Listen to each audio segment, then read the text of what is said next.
Nah saudara, kita ada di dalam khotbah berseri yang baru hari ini. Kita bicara tentang liturgi. Menjadikan Injil sebagai pusat. Banyak orang yang berpikir bahwa liturgi itu seperti rundown dari sebuah acara. Bahkan kalau saudara mau ke gereja, saudara bisa ngomong gini, nggak apa-apa, firmannya belum mulai. Ini masih puji-pujian, kita masih ada waktu. Jadi saudara berpikir bahwa kalau saudara puji-pujian itu seakan-akan saudara masuk ke bioskop, saudara sedang menunggu the feature presentation dan sekarang ekstranya masih main. Makanya saudara bisa bilang, oh masih puji-pujian, masih katekismus dan yang lain-lain. Bahkan kalau saudara online, saudara lagi nunggu khotbah pada waktu puji-pujian, tadi WL memimpin pujian, saudara masih bisa makan soto dengan santainya gitu saudara ya. Dan saudara masih ongkang-ongkang kaki, nggak apa-apa masih puji-pujian dimatiin ya. Oh ini sekarang khotbah, oh baru duduk dengerin online gitu ya. Maaf saudara-saudara yang online, saya bukan menyindir Anda, tapi ini merupakan sesuatu yang terjadi sama kita semua. Nah hari ini kita akan bicara betapa pentingnya liturgi dan kita akan bicara minggu yang pertama, call to worship, panggilan untuk beribadah. Apa artinya dipanggil untuk beribadah? Panggilan untuk menyembah. Apakah kita hanya berkata, ayo kita nyanyi? Atau ada sesuatu yang lebih dalam? Nah kita akan membaca bersama-sama Mazmur 147. Kita akan baca ayat 1 sampai 3, kemudian 10 sampai 12, dan kemudian kita baca ayat 18 sampai ke 20 ya. Saya akan memulai terlebih dahulu dan saudara baca yang genap, kita akan membacanya bergantian. Oke? Mazmur 147 ayat 1. Haleluya, sungguh bermazmur bagi Allah kita itu baik, bahkan indah, dan layaklah memuji-muji itu. Ayat 2 saudara, Tuhan membangun Yerusalem, Ia mengumpulkan orang-orang Israel yang tercerai-berai. Ia menyembuhkan orang-orang yang patah hati dan membalut luka-luka mereka. Ayat 10 saudara baca, Ia tidak suka pada kegagahan kuda, Ia tidak senang kepada kaki laki-laki. Tuhan senang kepada orang-orang yang takut akan Dia, kepada orang-orang yang berharap akan kasih setianya. Ayat 12, megahkanlah Tuhan hai Yerusalem, pujilah Allahmu hai Sion. Ayat 18 saudara lagi, Ia menyampaikan firman-Nya lalu mencairkan semuanya, Ia meniupkan anginnya maka air mengalir. Ia memberitakan firman-Nya kepada Yakub, ketetapan-ketetapannya dan hukum-hukumnya kepada Israel. Ayat 20, Ia tidak berbuat demikian kepada segala bangsa dan hukum-hukumnya tidak mereka kenal. Haleluya. Begitulah firman Tuhan. Nah saudara, hari ini kita akan bicara tentang yang pertama bagian dari worship, yaitu call to worship. Nah saudara, saya akan memulai dengan seperti ini saudara. Konsep liturgi ya. Saudara ada di mana? Ada orang yang berpikir kalau liturgi itu berbahaya karena dapat menghalangi pekerjaan Roh Kudus. Wah, saudara nggak suka liturgi ya. Ada yang bilang gini, tidak disukai, liturgi tidak disukai karena dapat membuat ibadah jadi membosankan ya. Atau mungkin saudara berpikir liturgi itu tidak terlalu penting karena hanya berdasarkan tradisi-tradisi kuno. Atau saudara berpikir liturgi itu penting. Liturgi memuridkan kita dan membentuk kita. Dan saudara mungkin menyukai liturgi karena menyediakan struktur dalam ibadah. Ada yang bilang begini, esensial, ibadah bukan ibadah tanpa sebuah liturgi.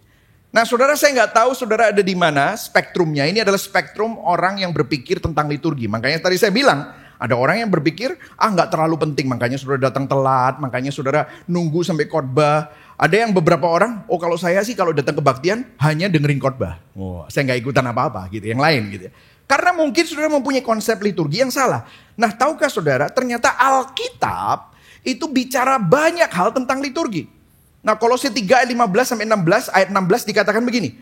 Saya mulai ayat 16-nya. Hendaklah perkataan Kristus diam dengan segala kekayaannya di antara kamu, sehingga kamu dengan segala hikmat mengajar dan menegur seseorang dengan yang lain sambil atau dengan menyanyikan mazmur, puji-pujian dan nyanyian rohani. Kamu mengucap syukur kepada Allah di dalam hatimu. Nah saudara lihat di sini ada mengajar, ada menegur, ada menyanyikan mazmur, puji-pujian dan nyanyian rohani. Ternyata saudara, Alkitab bicara bahwa liturgi sangatlah esensial dalam beribadah. Dikatakan perkataan Kristus harus diam di antara kita. Dan itu terjadi bukan hanya lewat khotbah, tapi lewat apa tadi dikatakan? Nyanyian, pujian. Makanya ketika kita menyanyi, ketika kita saling menegur dengan firman, Bahkan puji-pujian bisa menegur kita ketika kita berdoa. Bahkan saat kita menerima berkat Tuhan pada waktu terakhir ada doa penutupan, benediction. Semua itu adalah bagian dari proses spiritual formation. Pembentukan spiritual kita. Jadi waktu kita menyanyikan lagu itu bukan sekedar mengekspresikan emosi. Ada yang bilang begini, pastor kalau saya itu nyanyi itu saya senang kalau mengekspresikan emosi. Makanya saya kurang suka lagu-lagu di sini. Soalnya kayaknya tuh susah untuk mengekspresikan emosi. Tapi saudara harus ingat bahwa kalau kita menyanyikan lagu itu bukan untuk kita. Tetapi kita untuk menyembah Tuhan. Dan pada saat kita menyembah Tuhan ada sesuatu yang terjadi dalam hati kita. Ada formasi spiritual. Kalau sudah perhatikan setiap lagu yang dipilih di sini, setiap lirik itu mendidik, menyentuh, membawa kita memandang kepada Injil. Setiap katekismus, setiap doa itu ada maknanya. Itulah sebabnya liturgi sangat penting, saudara. Liturgi bukan sekedar urutan acara yang membosankan, tapi alat di mana Allah menanamkan Injil lebih dalam di hati kita. Pemuritan tidak hanya terjadi saat khotbah berlangsung, tetapi dari awal sampai akhir itu sangat penting ternyata gunanya. Nah, saya akan membacakan sebuah quote dari sebuah buku yang ditulis oleh James K.A. Smith. Bukunya judulnya begini, kan ada You Are What You Eat, tapi ini luar biasa. You Are What You Love. Tahukah saudara bahwa kasih kita itu perlu dikalibrasi, saudara? Kalau timbangan perlu dikalibrasi, temperatur termometer perlu dikalibrasi, hati saudara juga perlu dikalibrasi. Dia bilang begini, ibadah Kristen harus kita lihat secara esensial sebagai sebuah kontraformasi terhadap liturgi-liturgi yang membuat kita tenggelam setiap hari. Stop dulu ya. Jadi James bilang begini, setiap hari ada liturgi di dunia. You wake up in the morning, you turn on the news, saudara dengar berita, saudara buka Instagram, itu liturgi. Saudara minum kopi, saudara ketemu sama orang-orang.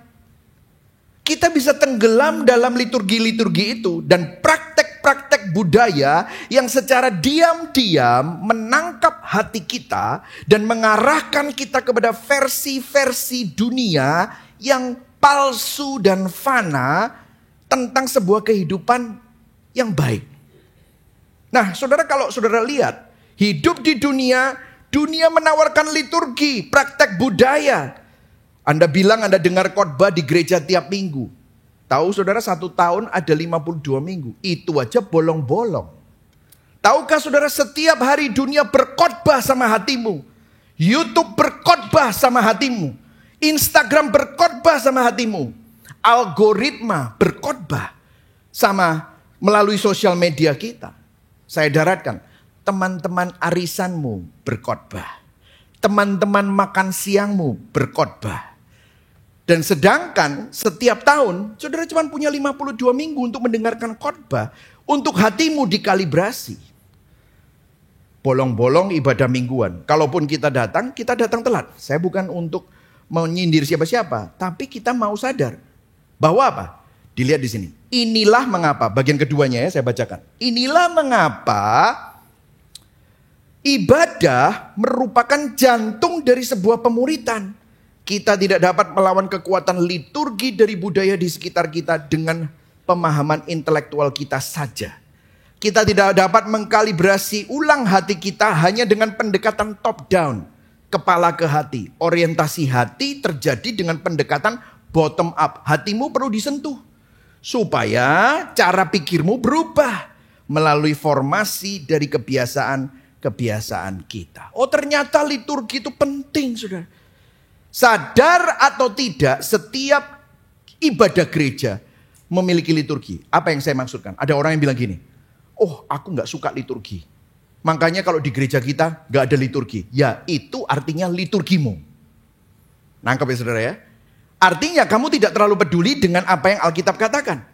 Pertanyaannya, apakah dasar dari struktur liturgi ibadah gereja itu berasal dari firman ataukah sekedar preferensi atau budaya? Jadi liturgi itu tidak terhindarkan. apakah kamu melakukan liturgi dengan baik atau tidak. Ya. Nah, saya akan tunjukkan kepada saudara pola dari Alkitab untuk memberikan liturgi. Jadi kalau saya lihat kebanyakan gereja itu begini ya saudara. Begitu datang ada panggilan beribadah. Call to worship. Katakan sama-sama. Call to worship. Jadi biasanya begini. Ayo datang beribadah, alihkan perhatianmu dari masalahmu, dari pergumulanmu, dari stresmu, pandang kepada Tuhan. Call to worship, panggilan untuk menyembah. Terus habis itu kemudian nyanyi 1-2 lagu, ada katekismus. Habis katekismus, ada renungannya. Ayo sama-sama kita bertobat. Pada waktu bertobat ada apa? Confession of sins, pengakuan dosa. Katakan sama-sama, pengakuan dosa. Habis pengakuan dosa apa? Biasanya lagu setelah pengakuan dosa adalah berita anugerah. Meskipun kita berdosa, tapi Tuhan mengasihi. Tuhan penuh dengan kasih karunia. There is a word of grace. Berita anugerah. Katakan sama-sama, berita anugerah. Nah itu disambung dengan khotbah. Dalam khotbah saudara mendengar bahwa Tuhan mengasihi kita. Bukan karena kita baik, kita berdosa. Tapi Tuhan mengasihi kita dengan anugerah dan kasih karunia-Nya. Kemudian apa yang terjadi? Setelah khotbah ada respon, jemaat meresponi. Kemudian terakhir ada benediction, ada doa berkat dan pengutusan. Itulah ibadah.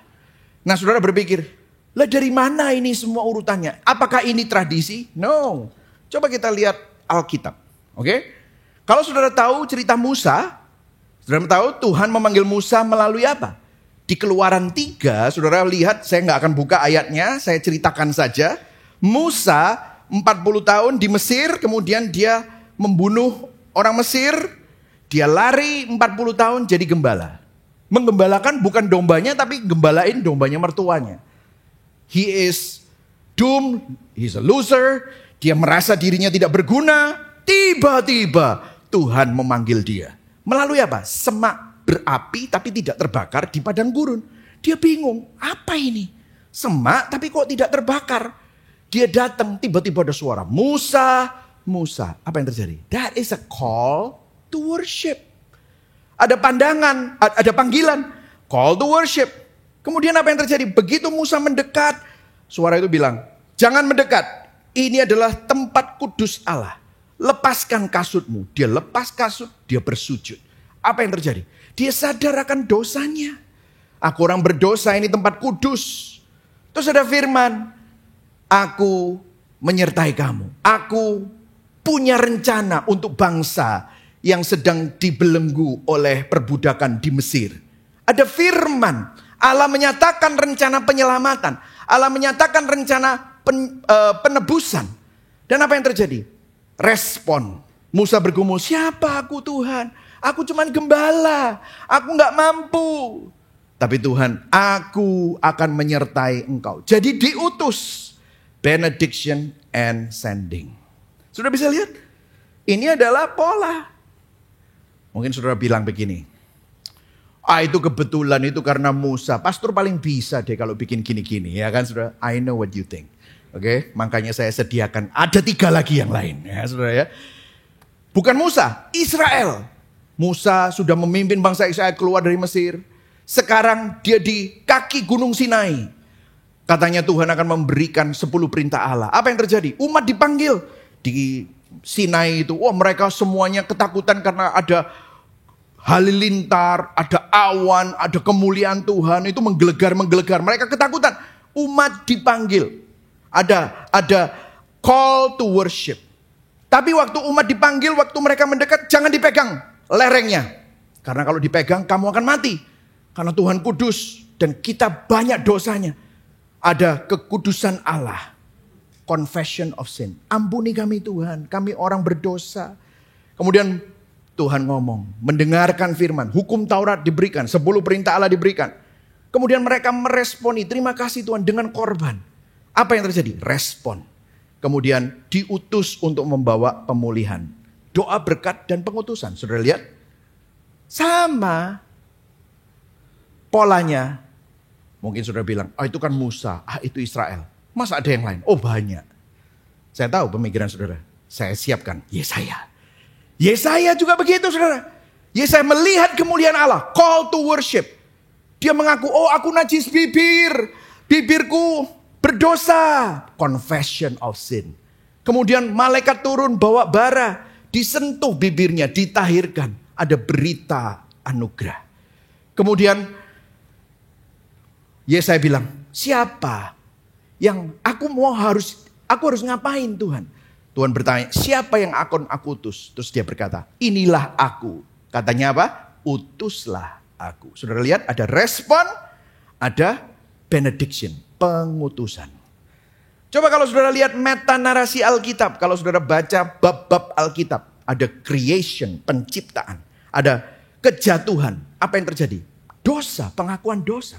Tetapi kemudian ada berita anugerah bahwa Allah memberikan penebusan melalui anugerah. Kemudian ada renewal, itu adalah respon. Kemudian ada restoration, itu adalah doa pengutusan, blessing. Nah saudara bisa lihat ya, ternyata ini semua bukan buatan manusia. Tetapi ini semua adalah pola Alkitab. Nah hari ini saya akan bicara bagian ini. Ya bagian ini saya akan hanya bicara yang pertama saja, call to worship saja. Karena ada 5 minggu. Jadi hari ini we will talk about call to worship. 4 poin. Oh tadi baru introduction ya saudara ya. No, I'll promise it will be fast. Oke, apa, mengapa, bagaimana, dan kapan. Apa itu call to worship? Mengapa kita di call to worship dan bagaimana kita di call to worship dan kapan kita call to worship. Oke, kita akan mulai. Yang siap belajar katakan yes. Oke, kita dipanggil untuk melakukan apa ya saudara. Nah yang menarik adalah tadi Mazmur 147 berkata haleluya. Katakan sama-sama. Haleluya. Oh ternyata ini haleluya bukan sekedar oh assalamualaikum gitu ya. Atau mungkin haleluya itu kayak yel-yel. Haleluya, haleluya. No, ternyata haleluya ini adalah call to worship. Haleluya itu pujilah Tuhan artinya. Ini adalah panggilan untuk menyembah. Nah panggilan untuk menyembah itu haleluya. Nah haleluya itu ternyata berasal dari 2 kata saudara. Halal dan Yahweh. Halal artinya apa? Bermegah, berbangga, bersandar. Identitas kita bersandar sama apa? Halal. Yahweh itu adalah nama Allah, nama perjanjian, the covenant keeping God. Jadi kalau kita bilang haleluya adalah call to worship, artinya apa? Ada makna panggilan. Kata ini menyiratkan panggilan supaya kita berhenti bermegah pada hal-hal lain di dunia. Tadi saya udah jelaskan, dunia berkhotbah terus-terusan. Kamu berharga kalau kamu kaya. Kamu punya jati diri, you're somebody. If you have, kalau kamu punya pencapaian, prestasi. Itu adalah hal-hal yang fana. Dan kalau kamu bermegah sama itu, kamu akan kecewa. Karena itu haleluya, bermegahlah bukan pada hal-hal yang fana, yang bisa binasa, tetapi bermegahlah hanya kepada Tuhan. Kenapa kok ini penting saudara? Let me tell you this. Semua orang pasti bermegah dalam sesuatu. Karena semua orang butuh sesuatu untuk merasa berarti. That's why we all want meaning in life. And you think, kita semua berpikir, aku berarti kalau aku punya uang. Aku berarti kalau aku berhasil. You thought that you will be somebody if you are successful. Tetapi apakah betul? Ada yang bermegah dalam relasi. Aku dicintai, berarti aku berharga. Tapi apakah orang yang mencintai kamu akan selalu setia dan mencintai kamu? Karena mereka juga orang yang berdosa. Makanya kita punya hashtag bukan tempat untuk orang sempurna. Karena kita semua gak sempurna. Ada orang yang bahkan bermegah terhadap kebaikannya, moralitasnya. Aku orang baik. Aku lebih baik dari dia. Jadi pertanyaannya bukan apakah kita akan bermegah. Karena semua orang pasti bermegah. Pertanyaan saya dan pertanyaan kita semua. Kita bermegah dalam apa? Kita bermegah atas siapa? Itu pasti. Itulah kecenderungan manusia. Kita pasti bermegah. Nah setiap hari dunia berkhotbah sama kita. Untuk bermegah sama pencapaian prestasi, harga diri yang berdasarkan performa dan kehebatan dunia. Tapi waktu kita datang hari Minggu beribadah, there is a call to worship. Hatimu mau dikalibrasi. Jadi kalau saya bisa bilang, call to worship is rerouting our glory. Mengakarkan ulang kemegahan kita. Mengakarkan ulang kemuliaan kita. Panggilan untuk menyembah, call to worship adalah momen di mana Tuhan mau berkata kepada kita, lihatlah jiwamu sedang menggenggam, bermegah sama hal-hal fana. Lepaskan itu. Sandarkan kemegahanmu kepada Tuhan. Bayangkan saudara, Tuhan yang mengenal bintang-bintang satu persatu. Dan juga mengenal saudara. Padahal saudara dan saya tidak layak untuk dikenal. Seharusnya saudara dan saya binasa. Namun karena kasih karunia-Nya, Dia memutuskan untuk menebus saudara. Memulihkan saudara dan mengenal saudara. Itulah kemegahan yang sejati. Coba saudara baca Yeremia 9 ayat 23-24. Baca sama-sama ya. 1, 2, 3. Janganlah orang bijak apa? Bermegah karena. Tetapi siapa yang mau bermegah? Bermegahlah karena apa? Ia memahami dan mengenal aku bahwa akulah Tuhan. Jadi apa artinya? Ini kan apa? Apa artinya call to worship? Mengubah akar kemegahan dan kemuliaan kita. Mengkalibrasi kemegahan kita. So every week kita cuma punya waktu 52 minggu. Kalau saudara datang ke gereja, saudara sedang mengkalibrasi kemegahan saudara. Saudara bermegah sama siapa? Amin saudara ya. Yang kedua, mengapa kita dipanggil? Nah, kalau saudara baca ayat 1 tadi setelah haleluya, sungguh bermazmur bagi Allah kita. Bermazmur bagi Allah kita itu, baca sama-sama apa? Baik, bahkan apa? Indah dan layaklah memuji-muji itu. Bahasa layaklah dalam bahasa Inggris in NIV itu menarik karena itu dikatakan fitting. Fitting, it fits. Mengapa? Karena Allah itu baik, indah, layak, fitting. Itu kalau bahasa Indonesianya itu pas. Pas. Kalau saudara lihat di sini, ini adalah gambaran puzzle. Ini sengaja saudara ya, ada desainnya, puzzle. Saudara kalau saudara lagi buat puzzle, saudara akan memastikan bahwa kalau puzzle yang ini harus ketemu sama puzzle yang ini sehingga pas. Katakan sama-sama pas. Pas. Nah, menyembah Tuhan, kita itu diciptakan untuk menyembah Tuhan sehingga itu seperti puzzle, pas. Nah, ada 2 bagian, 2A. Karena apa? Yang pertama, pasnya kenapa? Karena Allah layak disembah dan Dialah sumber segala kebaikan dan keindahan. Karena begini saudara, ketika kita memuliakan ciptaan, bukan sang pencipta, ketika kita memuliakan ciptaan, tidak pas. Kenapa? Karena hasilnya sementara dan menjerat kita. Saudara, pada waktu kita melihat sesuatu di dunia bukan sang pencipta tetapi misalnya uang, penerimaan manusia, itu nggak pas. Mungkin sejenak memberikan kamu kepuasan. Oh, aku dianggap orang. Tapi besok akan ada orang yang lebih dianggap dari kamu. Tiba-tiba kamu merasa inferior. Kalau saudara berpikir bahwa kekayaan adalah yang membuat saudara jadi somebody, besok akan ada 10 orang yang lebih kaya dari saudara dan tiba-tiba saudara nobody. And you felt, man, I lost my meaning. Nggak pas. Karena ketika kita memuliakan ciptaan, hasilnya sementara dan menjerat kita. Namun, saat kita memuliakan sang pencipta, melihat dia indah, kita menemukan kepuasan sejati yang tidak bisa diambil dari kita. Saudara, kalau kita melihat Tuhan, hanya Tuhan berguna, itu juga nggak pas, nggak fit, nggak pas. Saudara, kita tidak pernah menyembah sampai kita melihat Tuhan indah. Kalau kita melihat Tuhan hanya sebagai sarana, kita akan beribadah dan menyembah karena keperluan dan kebutuhan. Saya kasih contoh ya, saya kasih contoh. Banyak orang pas hidupnya baik-baik saja, mereka jarang berdoa, mereka jarang beribadah. Mereka jarang memikirkan tentang makna hidup ini dan Tuhan. Tapi begitu ada masalah, begitu ada sakit, begitu ada pergumulan yang besar, apa yang terjadi? Mereka mulai apa? Rajin ibadah. Mereka mulai rajin berdoa. Mereka mulai apa? Mereka mulai minta tolong sama Tuhan. Apa yang terjadi? Waktu kamu hanya melihat Tuhan sebagai sarana, kamu hanya beribadah karena keperluan dan kebutuhan. Karena ingin diberkati, karena ingin doanya dijawab, karena ingin ke surga, karena ingin mendapatkan terobosan. Itu berarti kita hanya menganggap Tuhan berguna. Tetapi penyembahan yang sejati adalah ketika melihat Tuhan lebih dari berguna, tetapi Tuhan itu indah. Bahwa dialah satu-satunya yang kita rindukan.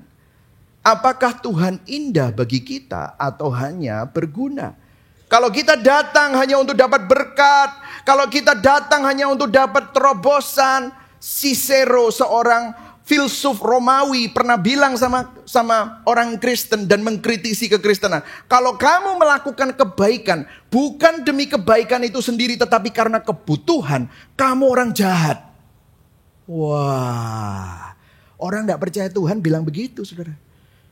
Apakah Tuhan indah atau hanya berguna? Kalau Tuhan hanya berguna, maka itu bukan penyembahan, tetapi pemanfaatan. Saudara, saya kasih contoh ya. Kalau saudara ketemu sama business partner, you don't really like the guy. Mungkin saudara tidak terlalu suka sama partner saudara, tetapi business partnermu itu adalah seorang pebisnis yang handal. So, when you partner, kamu berusaha untuk cuan dan mendapatkan untung sebanyak mungkin. Apa yang terjadi? Kalau meeting, Anda meeting sama dia bukan untuk connect. Bukan lihat-lihatan candlelight dinner terus menatap matanya. Gak gitu kan saudara ya? Kenapa? Karena bukan itu tujuannya. Meeting kita adalah business meeting. Kita bicara tentang strategi, kita bicara tentang hasil, kita bicara tentang key performance index, kita bicara tentang cuan, strategi-strategi untuk mendapatkan profit.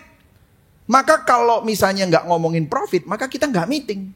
Karena sebenarnya saya juga nggak terlalu gimana-gimana banget sama orang itu. Tetapi karena dia adalah bisnis partner kita. Partner bisnis bertemu untuk performa. Kita minta hasil. Tidak ada cinta. Tapi coba saudara meeting sama, bukan meeting ya, ketemu sama kekasihmu. Coba saudara ketemu sama tunanganmu. Apa yang terjadi? Kamu saling menikmati. Saya kalau ngedate sama istri saya. Wah, babe, hari ini kamu cantik banget. Ya kan, gitu ya. Terus habis itu dirangkul, terus udah gitu nggak ada apa-apa, kamu ya pokoknya gitulah saudara ya. Kenapa? Kita merayakan hubungan itu sendiri. Kita menatap satu dengan yang lain. We talk about your desire, my desire. Kita connect. Candlelight dinner itu bisa menolong suasana. Saya bisa menatap wajahnya. I really enjoy your company. Saya bisa kemana-mana bersama dengan dia, saya gandeng. Kenapa? Because we are lovers. Kita merayakan bukan tujuan dari hubungan ini, tetapi merayakan hubungan ini. Perhatikan, kalau kita doanya hanya penuh permintaan. Doanya karena kebutuhan saja. Kita lihat Tuhan seperti business partner. Tapi kalau kita berdoa penuh dengan pujian, syukur, adoration, kita melihat Tuhan sebagai kekasih jiwa.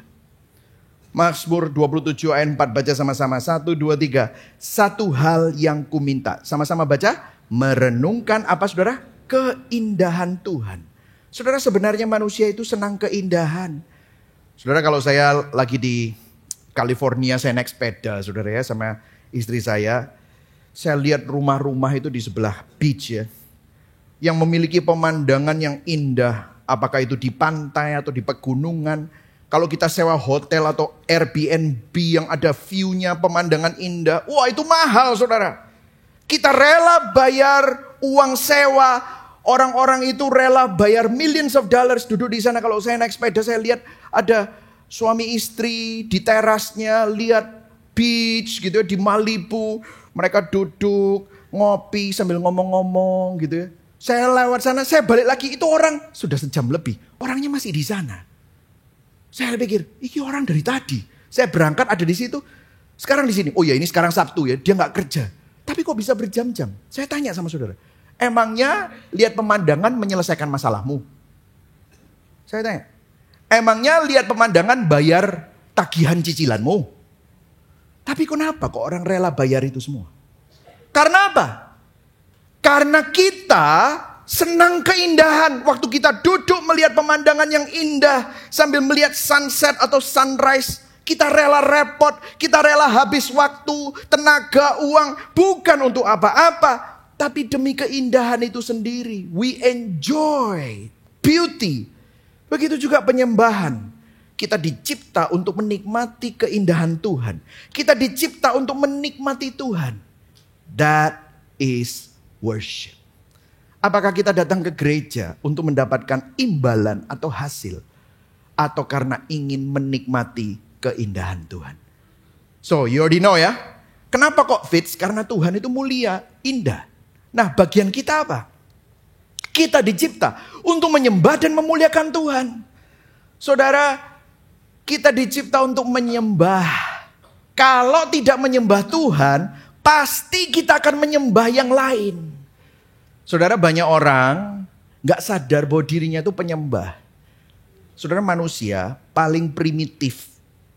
Saudara pergi ke Amazon, saudara pergi ke Papua, saudara pergi ke tempat-tempat di Afrika yang paling primitif, yang masih telanjang, yang masih pakai koteka, yang masih gak punya komputer, gak punya listrik. Tapi kalau saudara perhatikan, mereka punya sistem keagamaan.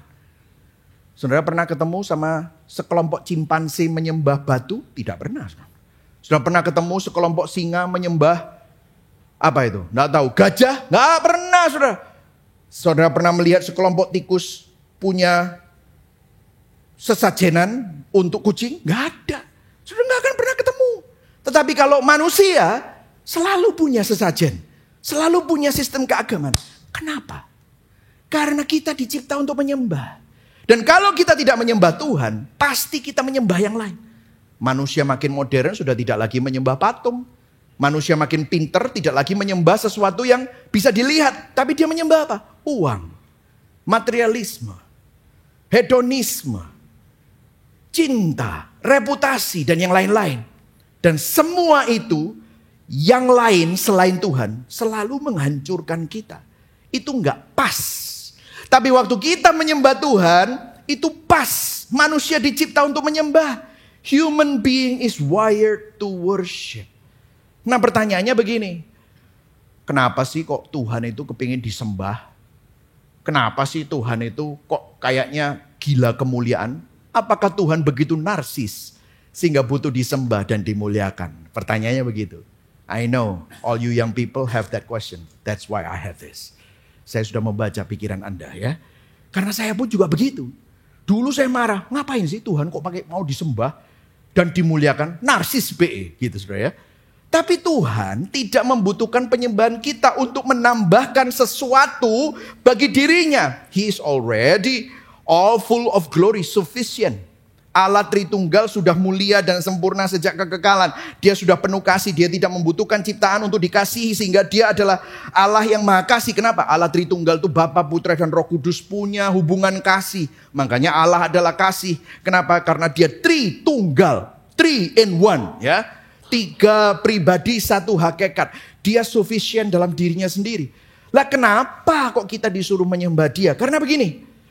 Allah memanggil kita untuk memuliakan dia bukan karena dia egois, saudara. Melainkan karena dia penuh kasih.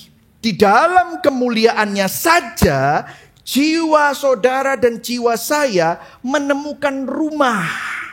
Inilah kebaikan Tuhan.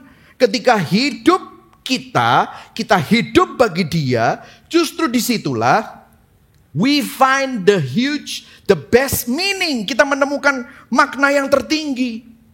Kemuliaan Allah adalah kebaikan kasih Allah bagi manusia. Di luar kemuliaan Allah yang ada hanyalah kekosongan, kehambaan, dan pada akhirnya kebinasaan. Memuliakan Tuhan adalah undangan kasih. Come and join fellowship with me. Karena itu pas. You are created for me. And I'm created in glory. Kalau kamu menyembah dan memuliakan Tuhan, itu adalah undangan kasih bukan tuntutan egois. Paham saudara ya? Inilah kebaikan Allah. Nah, makanya Augustine bilang, my heart is restless until I find rest in you. Hatiku begitu gelisah di dalam dunia ini. Aku selalu cari yang bisa menenangkan kegelisahanku. Sampai aku menemukan peristirahatan di tempat yang tertinggi. Yaitu di dalam Tuhan. Ada seorang filosofer yang tidak percaya Tuhan. Namanya Iris Murdoch. Dia berkata begini. And I think she's right. Beauty liberates. Di dalam bukunya Sovereignty of Good. Yang ditulis 1970. Dia bilang begini. Keindahan itu membebaskan. Saya sempat terjebak dalam perasaan cemas dan tersinggung. Mungkin karena hinaan terhadap harga diri saya. Tapi waktu saya stres, saya merasa aku anxious. Dan saya duduk, lihat jendela. Tiba-tiba saya melihat seekor elang. Kalau dalam bahasa Inggrisnya, I saw an eagle hovering. Hovering itu bukan mengepakkan sayap, tapi kayak melayang kayak pesawat gitu. Saudara pernah lihat eagle? Ya di Surabaya jarang ya saudara ya. Tapi kalau saudara lihat eagle itu ya, wah, saya pernah tuh lihat eagle di pegunungan di Washington State itu ya. Pada waktu saya masih sekolah di Seattle, wah saya melihat tuh eagle. Dia melihat beberapa belas menit. Eagle itu cari mangsa, dia lihat dalam sekejap semua kegelisahan itu hilang. Apa yang membuat egoku terusik. Tidak ada lagi ego yang marah dan membela diri. Yang tersisa hanyalah the majestic. Kemegahan burung itu dengan keindahannya yang mempesona. Kalau ciptaan seperti burung elang aja begitu membebaskan. Apalagi kalau kita melihat keindahan sang pencipta itu sendiri. Mazmur 19 berkata bahwa matahari itu indah. Langit itu indah, laut itu indah. Kenapa? Karena semua keindahan itu menceritakan kemuliaan Tuhan. Semua keindahan dunia hanyalah pantulan samar dari keindahan Allah. The beauty of God is like a dynamite. Keindahan Tuhan itu seperti dinamit yang meledakkan dan menghancurkan penjara ego, keakuan kita. Melihat keindahan Allah meledakkan keegoisan kita. Membebaskan kita dari belenggu diri sendiri. Makanya saudara kalau saudara mendengar khotbah tentang salib Kristus. Kasih karunia Tuhan, hatimu bergetar. Air matamu bisa mengalir. Kenapa? Karena keindahan Allah itu mempesona. Dan bukan hanya mempesona. Ada kekuatan dinamis yang membebaskan kita dari egoisme. Dan merajut hati kita untuk berpaut pada kasih Allah. Allah yang penuh kasih dan keindahan. Amin saudara. Yang ketiga. Tell you it's quick right? Yang ketiga. Bagaimana kita dipanggil untuk menyembah. Nah saudara ada yang menarik di sini. Dikatakan di ayat 10. Ia tidak suka pada kegagahan kuda. Bahkan terusnya. Dia tidak suka dengan kekuatan kaki-kaki laki-laki. Kok kayaknya seksis ya Tuhan? Bukan. Jadi maksudnya begini, Allah tidak impress dan terkesan dengan kehebatan manusia. Kekuatan fisik, moral, atau prestasi. Karena zaman dulu, kekuatan pasukan itu ditunjukkan dengan kuda, prajurit, otot. Tapi Allah berkata itu semua tidak membuat dia impress dan berkenan. Makanya dia tidak suka. Tetapi ayat 11, baca sama-sama. Ayat 11, 1, 2, 3. Tuhan senang kepada apa? Orang-orang yang takut akan Dia, yang berharap akan kasih setianya. Yang Tuhan kehendaki bukan kehebatan, pencapaian. Ini loh Tuhan, aku sudah melayani Engkau. Makanya ya, orang religius itu dibenci. Orang beragama itu dibilang munafik. Kenapa? Suka gini. Oh Tuhan, aku sudah ke gereja setiap minggu. Aku sudah memberikan persepuluhan, aku sudah nyumbang, aku sudah pelayanan. Wow, aku hebat. Tuhan gak suka. Yang Tuhan inginkan bukan performa. Oh aku baik. Tetapi yang Tuhan inginkan adalah hati yang bersandar pada kasih setianya. Makanya Injil itu beda sama agama. Kalau agama menonjolkan kehebatan kita. Tetapi justru Injil bilang semakin kamu sadar kami gak mampu. Semakin kamu sadar kamu berdosa, kamu akan semakin melihat keindahan kasih setianya. Yang Tuhan inginkan bukan hati yang sombong atas moralitas atau religiosity-nya. Bukan, tetapi hati yang bersandar pada kasih setianya.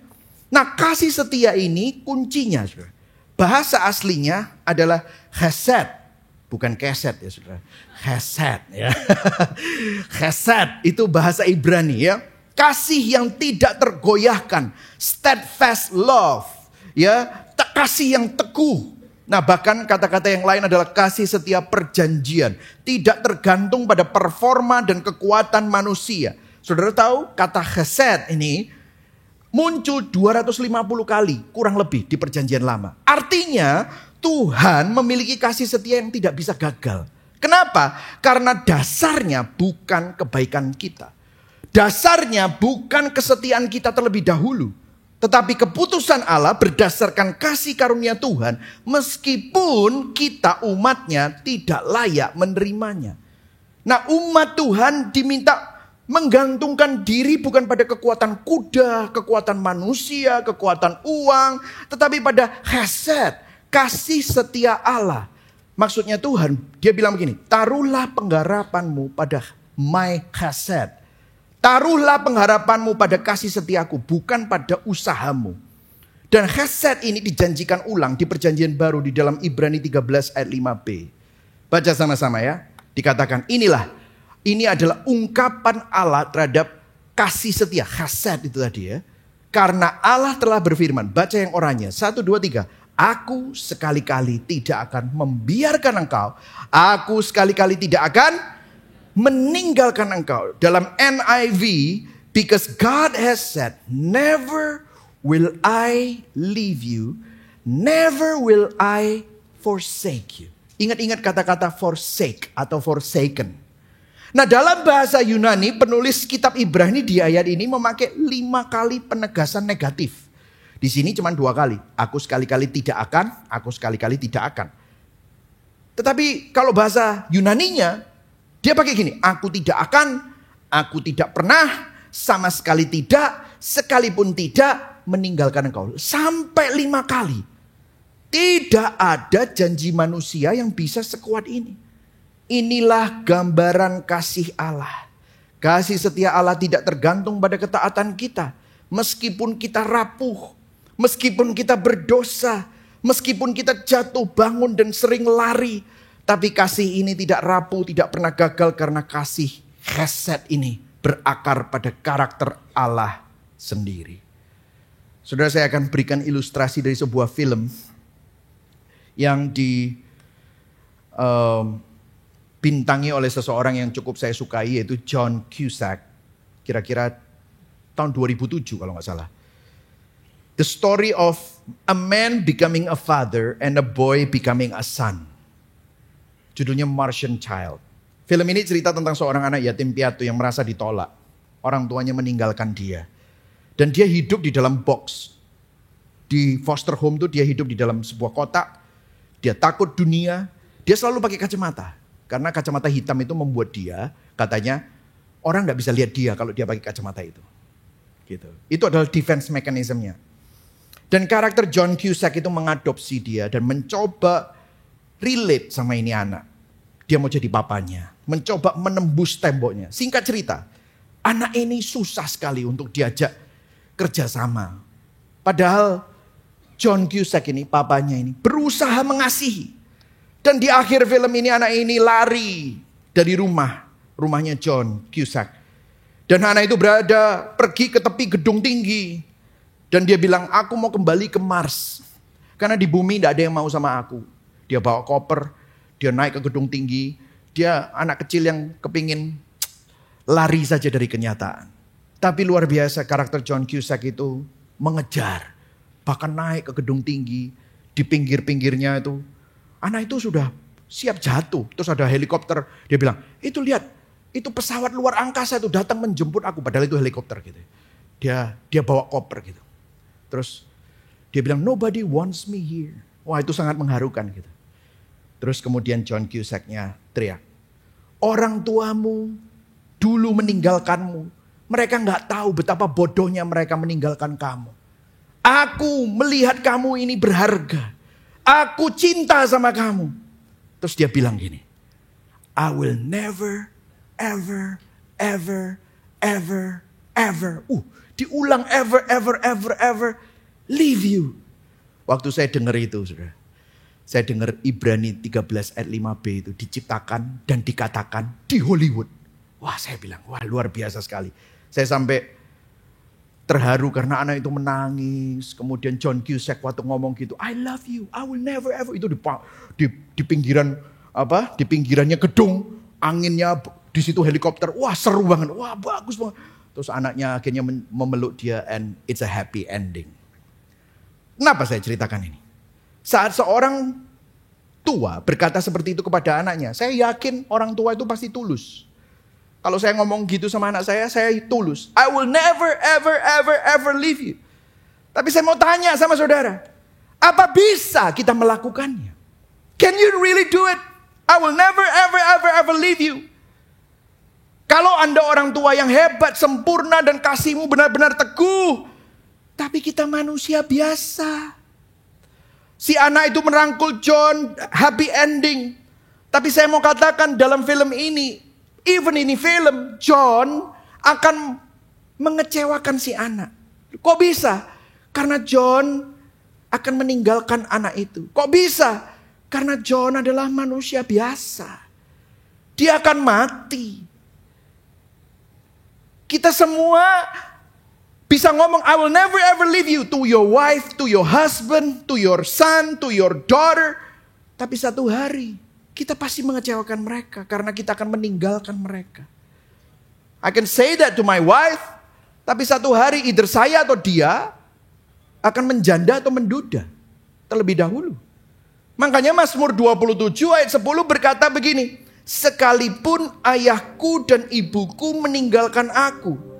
Yang menarik itu ayat ini tidak berkata begini, kalau ayahku ibuku meninggalkan aku. Enggak. Tapi bahasa Inggrisnya, though my father and mother forsaken me, the Lord will receive me. Kenapa?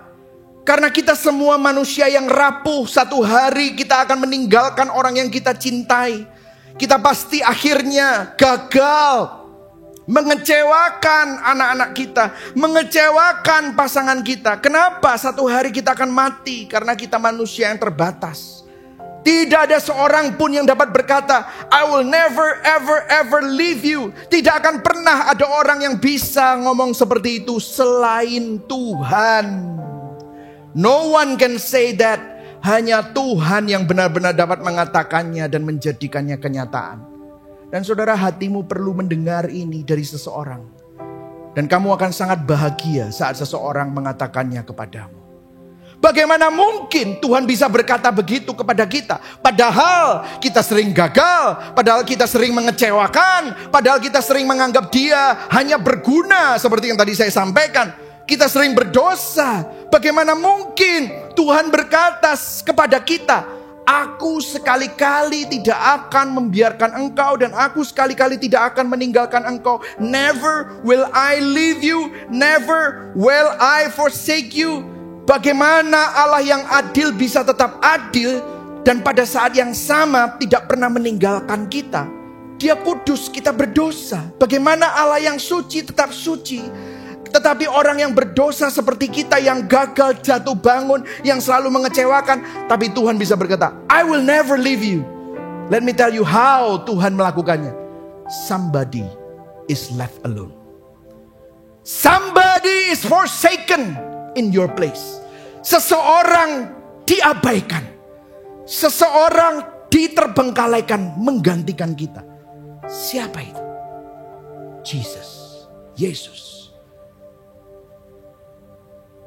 Allah yang maha tinggi, Allah yang paling mulia, lahir di Bethlehem, tempat yang paling kecil, yang paling hina, yang paling bau binatang, busuk, supaya kita yang busuk dapat diterima oleh Tuhan.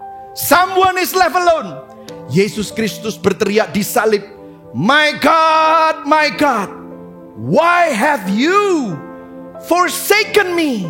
Allahku, Allahku, mengapa engkau meninggalkan aku? Kenapa engkau menterbengkalaikan aku? Itulah jawabannya. Di salib Yesus menanggung pengabaian yang seharusnya kita tanggung. Jesus was forsaken. Allah Tritunggal sendiri menyerap seluruh hukuman dosa. Sehingga dia tetap adil. Tetapi juga penuh kasih. Dan tetap bisa berkata, I will never leave you. Karena Yesus menanggungnya. Dan inilah yang mengubah segalanya. Itu yang membuat Allah bukan hanya sekedar berguna. Ini yang membuat Allah menjadi indah. Ini yang membuat Tuhan jadi kekasih hati kita. Bukan bisnis partner. Ini membuat Allah menjadi keindahan. Waktu kita memandang salib Kristus, yang paling indah dan mulia menjadi hina dan buruk rupa.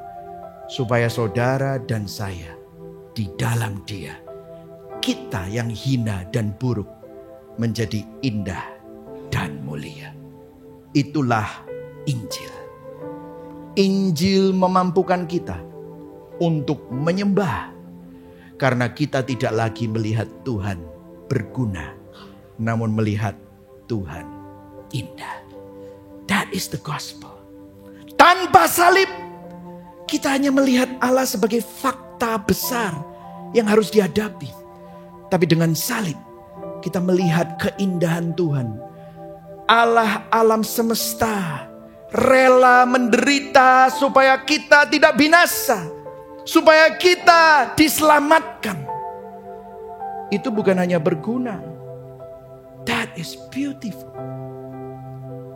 Dan hanya keindahan itu yang dapat memampukan kita to worship. And every week there is a call to worship. Datang. Rirut, kalibrasi kemegahanmu. Karena kemegahanmu kalau kamu taruh di uang, kemegahanmu kalau kamu taruh di hal-hal yang duniawi akan menghancurkan kamu. Tapi worship, karena itu pas. Yang terakhir, kapan kita dipanggil untuk menyembah? Ada yang menarik, saudara. I will go really fast. Ayat 19 dikatakan, ia memberitakan firman-Nya kepada Yakub. Katakan sama-sama Yakub. Yakub. Aneh ya. Kenapa Allah sering memanggil umatnya dengan nama Yakub? Di Mazmur berkali-kali Tuhan menyapa umatnya dengan sebutan Yakub. Kenapa enggak Abraham? Padahal mereka semua keturunan Abraham. Kenapa enggak Ishak? Karena mereka semua keturunan Ishak. Kenapa kok Yakub? Perhatikan. Listen to me. This is really important. Karena kalau kita telusuri kisah hidup Yakub, kalau kita telusuri ceritanya Yakub, hampir tidak pernah bisa dijadikan contoh atau teladan. Hampir setiap di episode hidupnya, dia jatuh, dia gagal, dia nipu. Nggak ada itu guru sekolah minggu bilang gini sama anak-anak. Anak-anak, ikutilah teladan Yakub. Itu guru sekolah minggu gendeng. Kenapa? Yakub namanya aja penipu gitu loh saudara. Kalau saudara cerita dari ceritanya Yakub, itu dia nipu terus. Dia tuh licik banget. Hampir setiap episode hidupnya, dia tuh nggak ada yang bisa dijadikan teladan. Hampir tidak ada yang bisa berkata, mari kita teladani Yakub di sini. Nggak ada. Tapi di sini pelajarannya, saudara. Kalau kita lihat, Yakub selalu kejar pengakuan manusia. Dia selalu cari berkat. Berkat dari bapaknya, berkat dari pamannya, pengakuan dari saudaranya. Sampai satu malam dia bergumul dengan Tuhan sendiri. Dan dia berkata, aku tidak akan melepaskan engkau sebelum engkau memberkati aku. Dan di situ dia sadar bahwa semua yang dia cari dalam hidupnya itu sebenarnya hanya bisa ditemukan di dalam Tuhan saja. Let me tell you kenapa kok Tuhan selalu menyapa umatnya Yakub. Kenapa? Karena kisah Yakub itu adalah kisah kita. Kita semua itu seperti Yakub. Artinya begini, perjalanan kita menuju worship itu penuh jatuh bangun. Saudara waktu denger ini, aduh Tuhan aku berdosa. It's okay, saya juga. Kita tidak langsung melihat Tuhan. Mungkin awalnya kita melihat Tuhan berguna. Tapi satu hari Tuhan akan bawa saudara dalam perjalanan. Sehingga saudara mengalami Tuhan. Sehingga yang saudara lihat Tuhan bukan lagi berguna. Tapi Tuhan indah. Kita bisa sering gagal. Tapi Tuhan sabar memanggil kita lagi dan lagi. Itulah sebabnya setiap minggu selama 52 minggu dalam setahun Tuhan memanggil engkau. Tuhan bergumul sama hatimu supaya kamu mengalihkan perhatianmu dari masalahmu, mengakarkan ulang kemegahanmu dari dunia ini kepada Tuhan yang penuh chesed, kasih setia, kasih karunia-Nya. Dia memanggil engkau supaya hatimu tidak hanya memandang Tuhan berguna, tapi hatimu melihat Dia indah lagi dan lagi sampai akhirnya kamu menyembah Tuhan. Jadi ibadah setiap minggu adalah perjalanan iman. Yang setuju katakan amin. Pemuritan, liturgi mingguan adalah cara Tuhan melatih kita sedikit demi sedikit sampai akhir hidup kita. Hati kita berakhir dengan penyembahan. It's a spiritual formation. Boleh saya kasih kesaksian, saudara? Saya harus jujur kepada saudara-saudara. Ada masa dalam pelayanan saya di mana saya merasa hati saya puas kalau orang-orang mengakui saya pendeta hebat. Kalau gereja ini bertumbuh cepat, kalau pelayanan yang saya pimpin ini berhasil, maka saya pikir saya akan mendapatkan sebuah status. Of course saya nggak pernah ngomong ini secara terbuka. Tapi jauh di dalam hati saya sedang berkata, kalau semua itu berhasil, kalau semua orang melihat bahwa saya hebat, saya pasti akan puas. Tapi pada waktu itu tidak terjadi. Saya marah, saya gelisah. Rasanya saya mempertanyakan arti hidup saya pada waktu orang tidak menganggap saya seperti itu. Di momen seperti itu Tuhan menyingkapkan sesuatu. Saya sama seperti Yakub. Saya sedang berusaha mencari berkat dari Esau, dari Laban, dari orang tua saya, dari orang-orang di sekitar saya. Saya cari penerimaan. Saya sedang cari pengakuan. Saya sedang cari kasih dari manusia. Saya lupa bahwa hanya Tuhan yang bisa memuaskan hati saya. Saya sampai ada di titik di mana saya harus hanya bisa berkata, Tuhan, hanya Engkau yang paling berarti dalam hidupku. Aku cari kepuasan di tempat yang salah. Aku masih melihat keindahan-keindahan palsu yang ditawarkan pelayanan, sanjungan manusia. Ampuni aku Tuhan. Saya bertobat. Saya menyadari semua yang lain tidak ada artinya. Kalau Tuhan cukup, maka apapun yang saya kejar tidak akan pernah cukup. Waktu saya memandang Injil, keindahan-keindahan palsu, keberhargaan dan kemegahan dunia itu menjadi suram dibandingkan keindahan Kristus. Di situ saya mulai menemukan ternyata hanya Tuhan yang bisa memuaskan hati saya. Bukan prestasi, bukan pengakuan, bukan keberhasilan pelayanan, tapi keindahan Allah sendiri. Saudara, saya menceritakan ini bukan karena saya sudah selesai bergumul. Sama seperti Yakub, saya pun masih jatuh bangun. Tapi saya belajar bahwa setiap kali saya beribadah, when I come to call to worship, saya memandang kembali wajah Allah. Dan Dia bukan hanya berguna, tapi Dia indah. Amin, saudara. So, reflektifnya, apa yang selama ini menjadi kemegahanmu? Maukah kau bermegah di dalam kasih setia Tuhan? Apakah saudara melihat Tuhan berguna atau indah?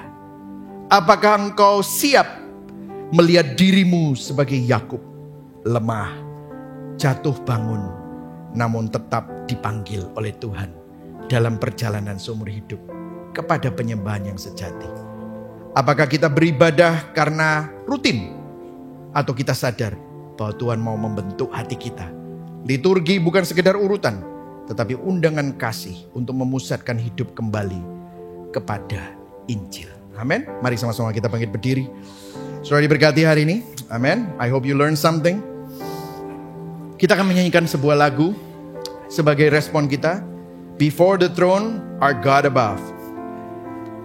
Saya akan membacakan sambil mereka bersiap-siap. Orang berinjil tidak bermegah pada hal fana, namun hidupnya dipenuhi ucapan syukur karena bermegah hanya dalam kasih setia Allah.